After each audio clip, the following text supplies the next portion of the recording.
ಸ್ನೇಹಿತರೆ ನಮಸ್ಕಾರ. D K Ramesh ಮಾತಾಡ್ತಾ ಇರೋದು. ಈ ಥರ ಹಳೇದು ಮೀಟ್ರ್ ಬೋರ್ಡುಗಳಿದ್ದರೆ ಖಂಡಿತವಾಗಿಯೂ ನೀವೇನು ಮಾಡಿ ಮೀಟ್ರ್ಗಳನ್ನ ಚೇಂಜ್ ಮಾಡಿಸ್ಕೊಂಡು ಅಂದರೆ ಮೀಟ್ರ್ ಬೋರ್ಡನ್ನು ಹೊಸದು ಹಾಕ್ಸ್ಕೊಳ್ಳಿ. ಯಾಕಂದರೆ ಏನಾರು ಸ್ಪಾರ್ಕ್ ಆದರೆ ಇಡೀ ಬಿಲ್ಡಿಂಗ್ಗೆ ಪ್ರಾಬ್ಲಮ್ಸ್ ಆಗುತ್ತೆ. ನಿಮಗೂ ಸುಧಾ ಪ್ರಾಬ್ಲಮ್ಸ್ ಆಗುತ್ತೆ. ಒಂದು ಸಲ ಎಲ್ಲ ಕೆಟ್ಟೋಯ್ತು ಅಂದರೆ ಸಾವಿರಾರು ರೂಪಾಯಿ ನಿಮಗೆ ಎಕ್ಸ್ಪೆನ್ಸಿವ್ ಆಗುತ್ತೆ.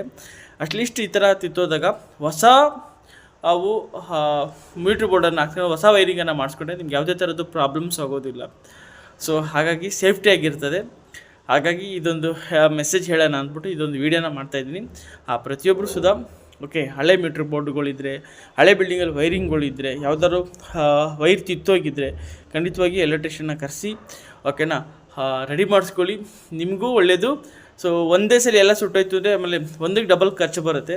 ಚೆನ್ನಾಗಿರ್ಬೇಕಾದ್ರೆ ಒಂದು ಸ್ವಲ್ಪ ಕೆಟ್ಟೋಗಿರ್ಬೇಕಾದ್ರೆ ರೆಡಿ ಮಾಡಿಸ್ಕೊಳ್ಳಿ, ಆವಾಗ ನಿಮಗೆ ಯೂಸ್ಫುಲ್ ಆಗುತ್ತೆ. Thanks so much.